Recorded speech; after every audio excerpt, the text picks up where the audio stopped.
اور رو کے حضور فرمانے لگے، رو کے کہ اس قبر کے عذاب سے رب کی پناہ مانگو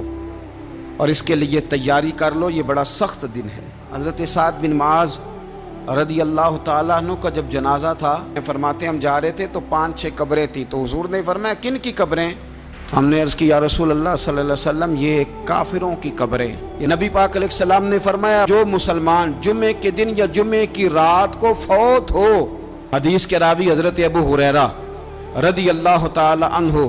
حضور صلی اللہ تعالی علیہ وسلم نے فرمایا جو شخص بیماری سے فوت ہوا، جو بندہ سورہ ملک پڑھتا ہے، سنن ترمذی میں حضرت ابن عباس سے روایت ہے کہ حضور صلی اللہ علیہ وسلم کے ایک صحابی نے ایک جگہ خیمہ لگایا تو وہاں سورہ ملک پڑھنے کی آواز آتی۔ سورہ ملک اتنی شاندار صورت ہے کہ نبی پاک صلی اللہ علیہ وسلم نے فرمایا یہ قیامت کے دن اللہ کی بارگاہ میں ناز سے جھگڑا کرے گی اور کہے گی اے اللہ یہاں تو میرے پڑھنے والے کو جنت عطا فرما یا مجھے قرآن پاک سے علیحدہ کر دے۔ اب عذاب قبر جو ہے، قبر کے اندر جو انسان کا عذاب ہے تو وہ بھی عالم برزخ کا عذاب ہے۔ میرے رسول کریم صلی اللہ تعالی علیہ وسلم نے کچھ چیزوں سے پناہ مانگی ہے، خود حضور نے، رسول کریم علیہ السلام نے پناہ مانگی۔ حضور فرمانے لگے اے اللہ مجھے کنجوسی سے، بخیلی سے پناہ عطا فرما، اور حضور نے باقاعدہ پناہ مانگی ہے کہ اے اللہ مجھے ارذل العمر ہونے سے پناہ میں رکھ، جب عمر اتنی زیادہ ہو جائے کہ وجود کے حصے کام کرنا چھوڑ جائے، اس سے پناہ مانگی۔ اور خود میرے نبی پاک علیہ السلام نے قبر کے عذاب سے پناہ مانگی۔ یہ تعلیم امت کے لیے کہ تم بھی پناہ مانگو عذاب قبر سے۔ قبر کا عذاب برحق ہے، قبر کے لیے تیاری کر کے رکھنا، اپنی قبر کو یاد رکھنا، مر جانے کو یاد رکھنا۔ حضرت سعد بن معاذ رضی اللہ تعالیٰ عنہ کا جب جنازہ تھا تو صحابہ کرام فرماتے ہیں کہ حضور نے نماز جنازہ کی امامت فرمائی تو قبر کے تیار ہونے میں کچھ دیر تھی، تو رسول کریم صلی اللہ علیہ وسلم زمین پر بیٹھ گئے اور ایک لکڑی سے حضور زمین کریدنے لگے۔ ہم وہ انتظار تھے کہ اللہ کے رسول صلی اللہ علیہ وسلم سر مبارک اٹھائیں، ہمیں کو نصیحت کریں۔ فرماتے حضور نے سر اقدس اٹھایا تو حضور کی آنکھوں میں آنسو تھے، اور رو کے حضور فرمانے لگے، رو کے کہ اس قبر کے عذاب سے رب کی پناہ مانگو اور اس کے لیے تیاری کر لو، یہ بڑا سخت دن ہے۔ رو کے حضور نے فرمایا، رو کے۔ آج تو لوگ مذاق بناتے ہیں، کچھ فقیر صوفی درویش کہلانے والے بھی، وہ کہتے ہیں جو مولوی بتا رہے ہیں نا قبر میں بچھو ہوں گے، سانپ ہوں گے، یہ تو مولوی اپنی قبر بتا رہا ہے، ہمارا اس سے کیا لینا دینا ہے۔ خدا سے ڈریں۔ وہ چیزیں جو احادیث مبارکہ میں آ گئیں، جس سے نبی پاک نے ہمیں ڈرایا، ہمیں سمجھایا، آپ اس تنبیہ کو، اس نصیحت کو آپ اس رنگ میں لیں گے کہ مذاق بنایا جائے گا دین کا، بجائے اس کے کہ اس سے ڈرا جائے۔ حضرت سیدنا براء بن عازب رضی اللہ تعالیٰ عنہ ارشاد فرماتے ہیں کہ میں نے نبی پاک صلی اللہ تعالیٰ علیہ وآلہ وسلم سے خود اس بات کو سنا ہے، خود رسول کریم صلی اللہ علیہ وسلم نے فرمایا۔ حضرت زید بن ثابت رضی اللہ تعالیٰ عنہ بھی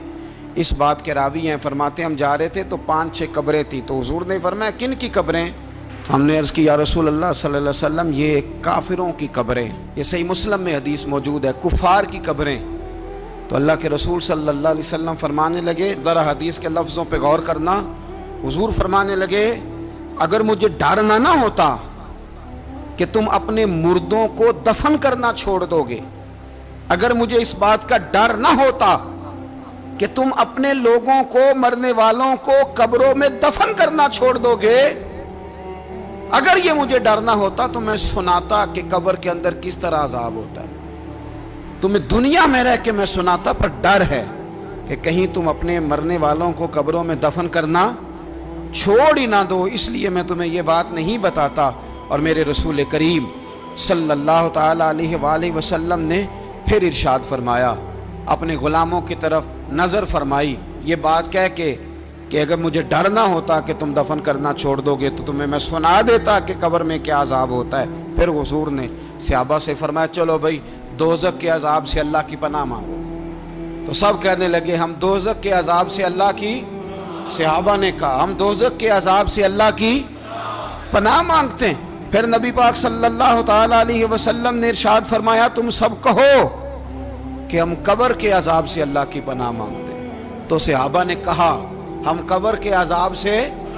اللہ کی پناہ مانگتے ہیں۔ پھر میرے رسول پاک علیہ الصلوۃ والسلام نے فرمایا تم کہو، سارے یہ کہو کہ ہم ظاہری اور باطنی فتنوں سے اللہ کی پناہ مانگتے ہیں۔ تو صحابہ نے کہا کہ ہم ظاہری اور باطنی فتنوں سے اللہ کی پناہ مانگتے ہیں۔ پھر میرے محبوب علیہ السلام نے فرمایا تم کہو کہ ہم دجال کے فتنے سے اللہ کی پناہ مانگتے ہیں۔ تو صحابہ کرام نے کہا کہ اے اللہ ہم دجال کے فتنے سے تیری پناہ میں آتے ہیں۔ نبی پاک علیہ السلام نے یہ الفاظ کہہ کے یہ بات بتلا کے ہمیں سمجھا دیا، ہمیں قائل فرمایا محبوب نے۔ یاد رکھنا، اس بات کو اچھی طرح سمجھ لینا کہ اگر مجھے ڈر نہ ہوتا کہ تم اپنے مردوں کو دفن کرنا چھوڑ دو گے تو تمہیں بتلا دیتا کہ قبر میں کتنا سخت عذاب ہوتا ہے۔ میرے عزیز، کچھ لوگ ایسے ہیں جن سے عذاب قبر ہوگا ہی نہیں۔ میرے رسول کریم صلی اللہ تعالی علیہ وسلم نے ارشاد فرمایا کہ جو اللہ کے رستے میں شہید ہو گیا، یہ سنن نسائی میں موجود ہے،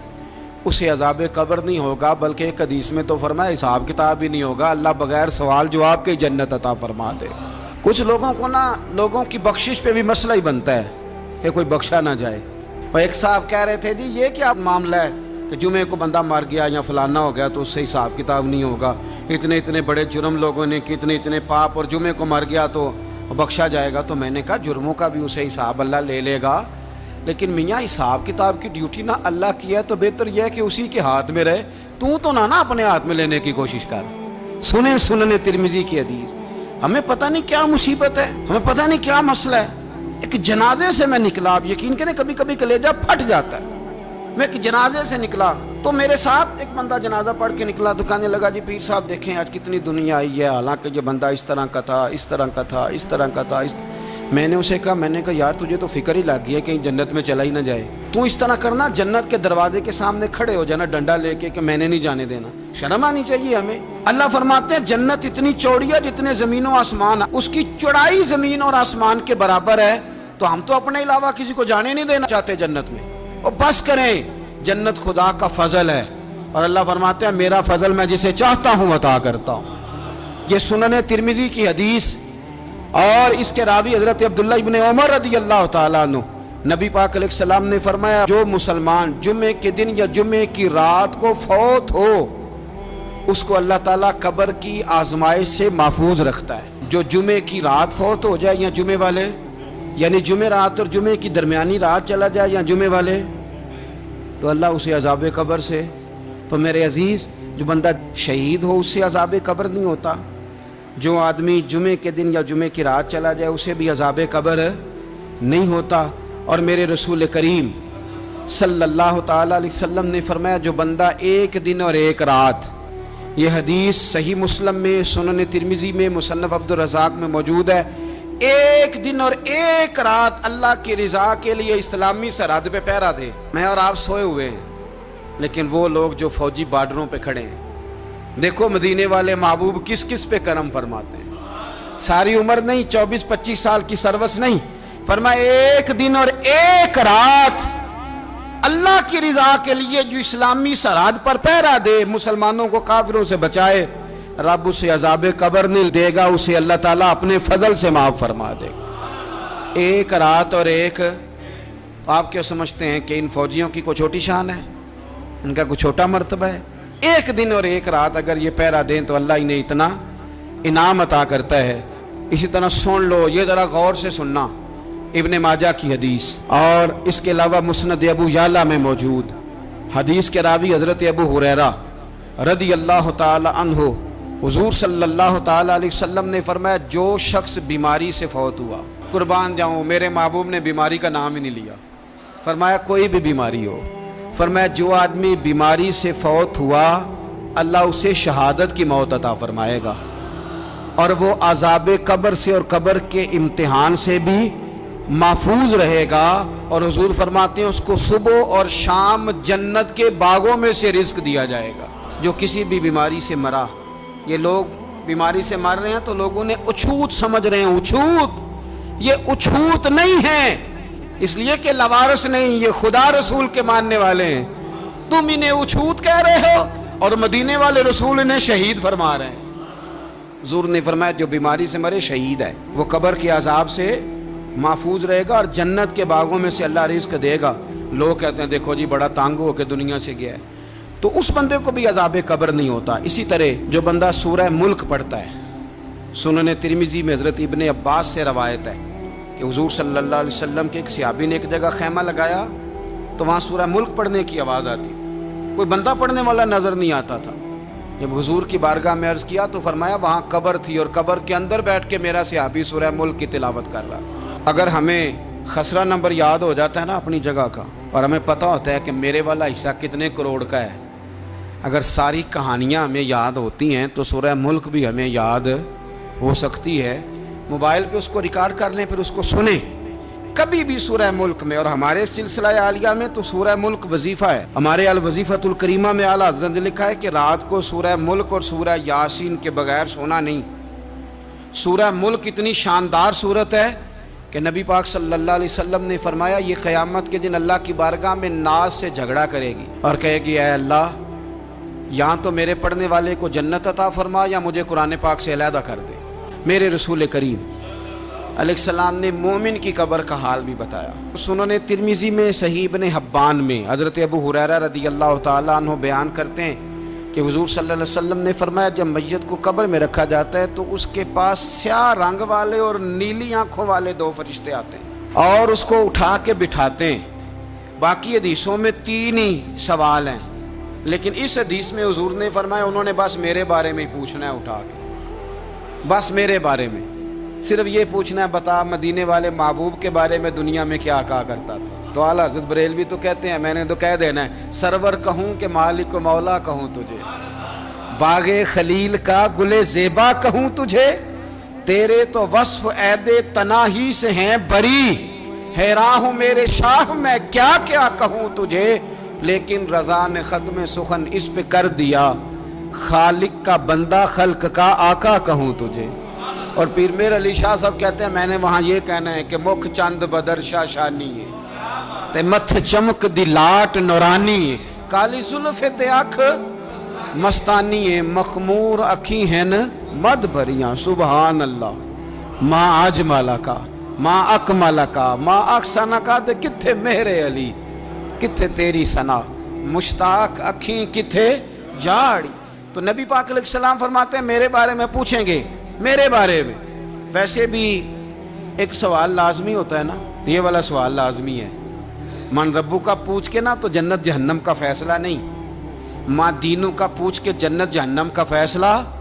ہاں بات اگر ختم ہونی ہے تو مدینے والے کے سوال پہ ختم ہونی، اس لیے کھل کے نعتیں پڑھا کرو، راج کے درود پڑھا کرو، یہ بات یاد رکھیں، یہ فیصلہ حضور کی ذات پہ ختم ہونا ہے۔ وہ شکایتیں کرتے ہیں نا لوگ آ کے، تو ایک بچی کو ہمارے ہاں داخل کرانے کے لیے ایک صاحب لے کے آئے تو کہنے لگے بڑا عرصہ اسے فلانے مدرسے میں داخل کرایا، سوائے نعتوں کے کچھ بھی نہیں سیکھا اس نے۔ تو میں انہوں آکھیا چاچا جی جڑی اصل کام سی وہ تو سیکھ گئی نا تہاڈی بچی، قرآن و سنت بھی حضور کی نعت ہی ہے، لیکن آپ کو پتہ ہے کہ بات ختم مدینے والے کی نعت پہ ہی ہوتی ہے، حضور کا پیار اصل ہے۔ تو حضور فرماتے ہیں میرے بارے میں پوچھا جائے گا، وہ کہے گا کہ ان کے بارے میں کیا پوچھتے ہو، اشہد ان لا الہ الا اللہ واشہد ان محمدن عبدہ ورسولہ۔ تو فرماتے ہیں پھر اسے نا ایک طرف کھڑکی کھولی جائے گی تو جہنم کا دروازہ دکھایا جائے گا اور اسے کہا جائے گا اگر تو سوالوں کے صحیح جواب نہ دیتا تو دوزخ میں جاتا، لیکن اب تو نے صحیح جواب دیے ہیں۔ تو حضور فرماتے ہیں اس کی قبر 70 گز چوڑی اور 70 گز لمبی کر دی جائے گی۔ مسجد میں اے سی والے حال میں جگہ مل جائے تو بندہ بڑا سکھی رہتا ہے، اور صبح جائے بینک اور پہلی لائن میں موقع مل جائے تو بندہ بڑا سکھی رہتا ہے کہ میرا جاتے ہی کام ہو گیا۔ او خدا کے بندے، قبر بندے کی قبر، مکان اچھی سوسائٹی میں اچھا خستہ اور سستا مل جائے تو بندہ کہتا ہے کہ سودا بڑا بارے لب گیا، بھائی بڑا کمال ہو گیا، مزہ نہیں آ گیا۔ قبر 70 گز لمبی اور 70 گز چوڑی، اور یہ ترمذی شریف پڑھ رہا ہوں، بڑی مزیدار حدیث۔ نبی پاک صلی اللہ علیہ وسلم فرمانے لگے پھر اس کی قبر کو نور سے بھر دیا جائے گا۔ حضور کو پہچان گیا نا، قبر نور سے بھر دی گئی اور جب 70 گز لمبی کر دی گئی تو بڑے پیارے لفظ ہیں حدیث کے۔ حضور فرماتے ہیں وہ بندہ پھر فرشتوں سے ایک بات کہے گا، عربی میں بھی ہے، اردو میں بھی ہے، پر میرا دل کرتا ہے پنجابی میں بتاؤں۔ وہ نا فرشتوں سے وہ بندہ کہتا ہے جب قبر ہو گئی نا 70 گز لمبی 70 گز چوڑی اور نور سے بھر گئی،